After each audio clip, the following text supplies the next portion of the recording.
When Captain Ryan Hale woke up, the first thing he saw was not the cold steel ceiling of his ship. It was a pair of golden eyes staring back at him. For a few seconds, his sleepy mind tried to understand what was happening. He blinked twice, rubbed his eyes, and then froze completely.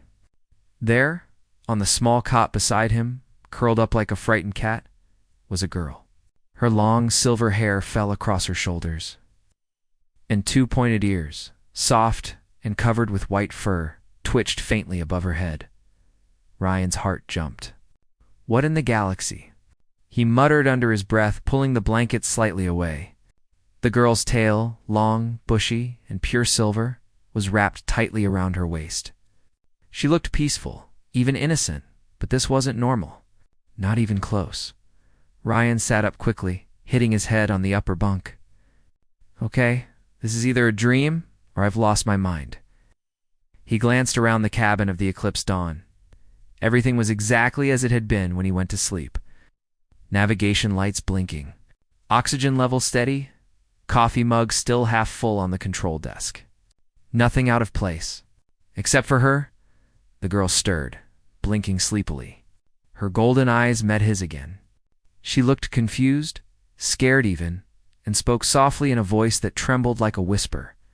You are human. Ryan swallowed. Yeah, I'm human. Who are you? She sat up slowly, tail twitching behind her. My name. Lyra, she said, her words halting, her accent strange. They said you. Safe. Who said that? Ryan asked carefully, trying to sound calm even though his pulse was racing. How did you get on my ship? Lyra looked around as if the walls themselves might answer. Her gaze fell on a small metal tag on her wrist. The tag blinked with blue light. Ryan noticed something written in an alien script he didn't recognize, before he could move closer.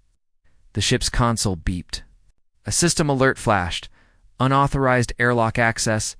Timestamp 2:47. Ryan's blood ran cold. He'd been asleep at that time. Someone had overridden his airlock codes while he was unconscious. He stood up quickly and opened the log details. The override was labeled Diplomatic Priority. Human Volari Exchange.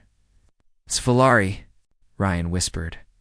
He'd heard that name before, a species from the far edge of the Orion Reach, a race with fox-like features, known for their agility, intelligence, and the tragedy that had almost wiped them out during the frontier conflicts. He turned back toward Lyra, who was now sitting with her knees drawn up to her chest, staring at the floor. She looked fragile, her tail flicking nervously. You're Volari, Ryan said softly. Aren't you? She nodded once, eyes glistening. Last one. Maybe. I don't know. They told me, run. Ryan rubbed the back of his neck. They slipped you onto my ship while I was sleeping, he muttered. Whoever they are, they're trying to hide you. Lyra's ears drooped. You angry? He sighed, glancing at her again. No. Just confused? Then more gently, are you hurt? She shook her head, though her tail trembled slightly. Cold, hungry. Ryan reached for a ration pack from the storage shelf and handed it to her. She sniffed it cautiously before taking a bite. The sight made him chuckle. Yeah, not exactly 5-star food, but it keeps you alive. For a while, silence filled the small cabin. The hum of the ship's engine was the only sound. Lyra ate slowly, watching him as if she still wasn't sure he was real. Ryan leaned back in his chair, trying to think. Whoever placed her here had access to military-grade encryption. That meant politics, secrets, or something worse. When she finally finished eating, she looked at him and said softly, You. Not give me away? Ryan studied her for a long moment. He could have said yes, could have reported her to the nearest station, could have rid himself of this problem. But something about the way she said those words, the fear, the hope, made him answer differently. No, he said. Not yet. I'll figure out what's going on first. Lyra's eyes brightened slightly, and her ears perked up. Then I stay. For now, he said, sighing again. But you better not touch any buttons. Her tail flicked once, almost like a smile. Promise. Over the next few hours, Ryan tried to contact command for clarification, but but the comms link was strangely blocked. Every signal bounced back with the same automated message. Channel restricted under diplomatic seal. It sealed it. Someone had planned this. Meanwhile, Lyra explored the ship like a curious child. She touched the walls, stared at the glowing control panels, and asked endless questions in her broken English. This light. Why blink? This door. Why hum? You fly stars alone? Ryan answered what he could, half amused. Yes, I fly alone. Less trouble that way. Lyra tilted her head, ears twitching. Alone is sad. He looked away, pretending to check the navigation screen. Yeah, sometimes it is. When the ship entered the outer ring of the Delta 9 trade route, Ryan noticed a patrol signal on the radar. The ship's ID belonged to the Terran Patrol Corps, and it was scanning every vessel passing through. His gut told him this wasn't random. They're looking for someone, he murmured. Lyra stood behind him, her tail low, ears pressed flat. For me, she whispered. Ryan turned. Why? What did you do? She shook her head quickly. Not me, them. They want me. Gone. Who's they? Lyra hugged her tail close, eyes distant. People who made me. Ryan stared at her, confused. Made you? Like I was born in lab, she said quietly, her voice trembling. They mix. Valari and human. Say I can breathe both airs, talk both tongues, bridge both worlds. But they lie. They just want control. Ryan exhaled slowly, sinking into the pilot's chair. So you're a hybrid. A secret project. She nodded faintly. And now? They erase all proof. Me last. That explained everything. The locked comes, the diplomatic code, the patrols. Someone wanted her gone before the truth got out. Ryan tapped the console.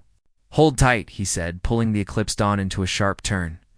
If they're looking for us, we'll take the long way around. Lyra grabbed the seat, eyes wide as the stars outside blurred into streaks of light. You help me? She asked over the hum of the engine. He gave a half smile. Looks like I already am. For 3 days they traveled through silent sectors, abandoned mining colonies, dark nebulae, and drifting wrecks. Ryan fixed old navigation relays while Lyra tried to learn human words from his datapad. She struggled, but her effort made him smile. Once. She pointed at a small picture taped to the console, a photo of Ryan with his old crew. Who? She asked. My family, he said softly. Back before the war? Were they now? Gone, he said simply. Lyra fell silent, then touched the edge of the photo gently. I'm sorry. Ryan looked at her surprised. Her expression was pure sincerity. No agenda, no manipulation, just empathy. You don't have to be, he said quietly. Wasn't your fault. Later that night, Ryan found her in the observation bay staring at the stars. You ever seen Earth? He asked. She shook her head. Heard stories. Blue world. Sky endless. People kind. Ryan chuckled softly. Some are. Some aren't. Like everywhere. Ira smiled faintly. You kind. He felt his chest tighten a little at that. Don't get too sure. I still might hand you over if this gets worse. Her tail drooped slightly, but she nodded. If you must, but thank you. For now. The next morning, a sharp alarm woke Ryan. The radar lit up 2 unidentified ships closing fast. They carried no transponder signals, no markings. Mercenaries. He hit the controls, bringing the ship to full power. Lyra, strap in. The Eclipse Dawn jolted as blaster fire hit its shields. Lyra gripped the seat tightly, ears flat. They found us. Yeah, no kidding. Ryan shouted, pulling the ship into evasive maneuvers. The hull shook under the impact of another blast. Who are they? Hunters, Lyra said, trembling. Paid to take me back, Ryan cursed under his breath. Not happening. He spun the ship toward a nearby asteroid field, using the debris to break the enemy's lock. The mercenaries followed, firing blindly. Come on, old girl, he muttered to his ship. Don't quit on me now. A large asteroid loomed ahead. Ryan cut the engine suddenly and let the eclipsed dawn drift behind it, silent. The enemy ships swept past, searching. For a long minute, only the quiet hum of the reactor could be heard. Lyra held her breath. When the radar finally cleared, Ryan released a long sigh of relief. They're gone. Lyra looked at him with wide eyes. Why you risk? Ryan leaned back in his chair, exhausted. Because I don't like bullies. And because... I guess you're my problem now? Lyra tilted her head. Problem? He smirked faintly. That's what humans say when we care about someone but don't want to admit it. Her golden eyes sparkled, and for the first time she laughed, a soft, musical sound that filled the small cabin with warmth. Hours later, when the danger had passed, Ryan checked the comm systems again. A new message was waiting encrypted. With no sender ID, he opened it carefully. Captain Hale, return the specimen immediately. Failure to comply will be treated as treason. He stared at the message, jaw tightening. Specimen, he repeated quietly. That's what they call her. Lyra was asleep on the cot, her tail curled neatly around her. She looked peaceful, innocent, not some specimen or weapon. Just a lost soul trying to survive. Ryan closed the message and deleted it. He turned off the lights, leaving only the soft glow of the stars shining through the viewport. Sitting there in the quiet, he realized something strange for the first time in years.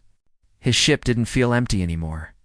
He glanced toward Lyra and whispered almost to himself, Guess I really do have to take responsibility now. When Lyra woke the next morning, Ryan was already at the sea. The stars outside the viewport drifted by like cold lanterns, but his thoughts stayed fixed on one thing, the encrypted message calling Lyra a specimen. Every instinct told him to drop her off somewhere quiet and vanish. Yet every time he looked at her sleeping form, curled up on the cot with her silver tail wrapped around herself, that plan vanished. She wasn't a weapon. She was someone scared and lost. And now, she was under his care, whether he had chosen it or not. When morning came, Ryan brewed a small cup of bittership coffee and checked the nav screen. Patrol routes had shifted again. Someone was widening the search. Lyra walked in quietly, rubbing her eyes. Captain, yeah? He said, keeping his voice calm. You look tired, she said softly. Dream bad? He gave a dry laugh. Didn't have time to dream? Lyra tilted her head. Because of me? Ryan met her gaze. Her golden eyes held worry. Real, human-like worry. He sighed. Because of whoever wants you back. They won't stop, Lyra. I need to know everything you remember. Lyra sat across from him, her tail flicking nervously. I try. Memory. Not clear. But I remember lights, white walls, and cold hands. They test me. They say I special bridge between races. But when others die, they say I broken. Ryan frowned. Others. She nodded slowly. Many before me. They not survive? Ryan felt anger rise, but kept his voice steady. So they kept experimenting until you lived. Lyra looked down. They call it success. I call it lonely. The words hit him harder than he expected. He had lived most of his life in silence between stars, thinking loneliness was normal. But hearing it from her made him realize how wrong that was. Ryan leaned back in his chair. We can't run forever. We need a plan. Where go? Lyra asked. There's one place that might help the Galactic Concord Station, he said. It's neutral ground. If we reach it, no one can claim you without public hearing. Lyra's ears perked up. Safe. Safer than here, he said. But it's far, and they'll chase us all the way. Lyra nodded. Then we go together. Ryan smiled faintly. Together it is? They plotted a course through the dark regions between trade routes. Days turned into a quiet rhythm, Ryan adjusting power systems and teaching Lyra how to read the nav display. Lyra cooking strange mixtures from ration packs and humming soft tunes in her own language. One evening, Ryan found her sitting by the viewport again, staring at the endless black. You like watching stars? He asked. They talk, she said simply. He blinked. Stars talk? Lyra nodded. Not with words. With feeling. They say keep moving.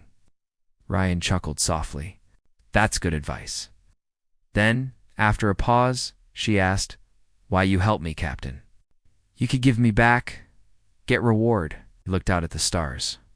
Because I've seen what happens when people stop caring. I fought in the frontier wars, saw too many lives wasted. Maybe helping you makes up for some of that. Lyra smiled gently. Then you good man. He shook his head. Just a tired one. 2 days later, the quiet ended. An emergency alert flashed red across the console. 3 ships were approaching fast, armed and closing in from different angles. Ryan cursed under his breath. They found us again. Lyra grabbed the rail beside her. Same hunters? No. These are military. He checked the transponder. Terran Defense Command. Lyra's ears flattened. Humans. Yeah, and they're not here for tea. The comm system crackled to life. Cargo vessel Eclipse Dawn. This is Commander Varen of the TDC. You are harboring restricted biological property. Power down engines and prepare for boarding. Eh? Ryan switched off the transmitter. Not happening. He looked at Lyra. Buckle in. The ship roared forward as Ryan forced the thrusters to maximum. Laser tracking beams lit up around them. Alarms blared. Lyra's tail bristled. They fire? Not yet. They want us alive. Ryan dove into a dense gas cloud, sensors going fuzzy. Static crackled across the screens. They'll lose lock for a few minutes, he said. Lyra pressed her hand against the console. I can hide us. He looked at her. Hide us. She closed her eyes, ears twitching slightly. My kind can bend energy. Not much, only near ship systems. Let me try. Ryan hesitated, then nodded. Do it. A soft glow surrounded the control panel as Lyra focused. The radar signals faded. The pursuing ships slowed, confused by sudden interference. Ryan grinned. Nice trick. Lyra opened her eyes, smiling faintly. See? Not weapon. Just useful. He laughed, tension breaking for a moment. You're more than useful, kid. The ships drifted past without spotting them. When the danger passed, Lyra slumped back, exhausted. Ryan covered her with a blanket. You did great, he said quietly. She murmured something half asleep. You promise keep me safe. Ryan watched her for a long time, then whispered, Yeah, I did. The Eclipse Dawn limped through the following days. The chase had burned too much fuel and their engines were running on reserve. Ryan calculated the distance to Galactic Concord Station, 3 days if they took the shortest route. But that path crossed the trade corridor of Orion Gate. Heavily guarded, they had no choice. As the ship neared the corridor, civilian broadcasts filled the comm channels. Ryan listened to quietly news, trade deals, and political noise. But one transmission caught his attention. Unconfirmed reports suggest illegal experimentation between Terran scientists and Valari DNA during the Frontier era. Officials deny allegations. Ryan froze. Lyra's story was true and it was starting to leak out. Lyra noticed his expression. What is it? He turned the volume down. Your past. It's already reaching the news. Lyra's eyes widened. Then they know I alive. I nodded. Which means more hunters. She looked scared for a moment, but then said quietly, maybe truth stronger than fear. Ryan smiled slightly. You're learning fast. That night as stars drifted by, they shared a simple meal. Lyra had learned to make soup from ration powder and water, adding bits of dried fruit she had found in the stores. It actually tasted better than most of Ryan's cooking. When they finished eating, Lyra asked softly, Captain, if something happened to you, what'd I do? He frowned. Nothing's going to happen to me. But if, she insisted gently. What then? He thought for a moment. Then you keep flying. Find people who listen. Show them who you are. Lyra nodded slowly. Then I promise. Smiled. Good. But don't plan my funeral yet. Lyra giggled and the sound eased the weight on his chest. The next morning, the ship finally reached the edge of the Concorde system. The station's giant rings glowed ahead like a crown of light. Relief filled Ryan until a red warning flashed again. Multiple contacts, inbound warships. Terran, Insignia. Lyra gasped. They here too. Of course they are, Ryan muttered, tightening his grip on the controls. They'll destroy us before we dock. A voice boomed over the comm. Captain Hale, stand down. You are carrying government property. Release the Volari hybrid and surrender. Ryan looked at Lyra. Her eyes were full of fear, but also trust. What do we do? She asked. He thought for a second, then said, We tell the galaxy the truth. Ryan guided the ship toward the outer broadcast satellites. The warships circled closer. He opened the main communication channel, linking it to every nearby frequency. Lyra said, You can access your genetic data through the console, right? She nodded quickly. Yes. Why? Upload it. Broadcast everything. Lyra's hands trembled as she typed on the screen. Streams of glowing data filled the monitors, genetic codes, lab files, and sealed research logs. The broadcast spread like wildfire. Attention, Ryan said over the channel, his voice firm. This is Captain Ryan Hale of the cargo ship, Eclipse Dawn. The Terran government has hidden the truth about the Volari hybrid program. The girl on my ship is not a weapon. She is proof of what we lost and what we can still become. Lyra's voice joined his, soft but clear. We are alive. We not tools. We want peace. The words echoed across networks, carried by thousands of receivers. Civilian ships began relaying the signal further, amplifying it beyond the sector. Inside the warships, confusion spread. Commanders argued through their channels. Some crews hesitated to fire. The truth was out now. Any shot would be seen by billions. Ryan turned to Lyra. They can't hide you anymore. Tears welled in her golden eyes. Thank you, Captain. A small explosion rocked the engine. One of the pursuing vessels had fired a warning shot. The Eclipse Dawn began to lose power. Engines hit, Ryan shouted. Brace yourself. The ship spun violently, alarms screaming. Ryan struggled to keep it steady while Lyra clung to the seat. Sparks burst from the console. Then everything went dark. When Ryan opened his eyes, everything was quiet. The emergency lights flickered dimly. He groaned and pushed himself up. Lyra was beside him, unharmed but shaken. You okay? She asked. Barely, he muttered. He looked out the cracked viewport and saw the massive Concorde station right ahead. Emergency drones were towing their crippled ship toward the docking bay. They're helping us, he said in disbelief. Lyra smiled weakly. Maybe they heard us. When the airlock opened, medics and officials surrounded them. Cameras flashed. Ryan's head spun. He could hear people shouting, That's the Volari girl. It's true. They survived. He felt hands guiding him onto a stretcher, but he caught sight of Lyra standing nearby, her silver hair shining under the station lights. For the first time, she didn't look afraid. Days later, Ryan woke in a recovery ward. The window showed the calm lights of Concorde orbit. His injuries were minor, but the political storm outside was massive.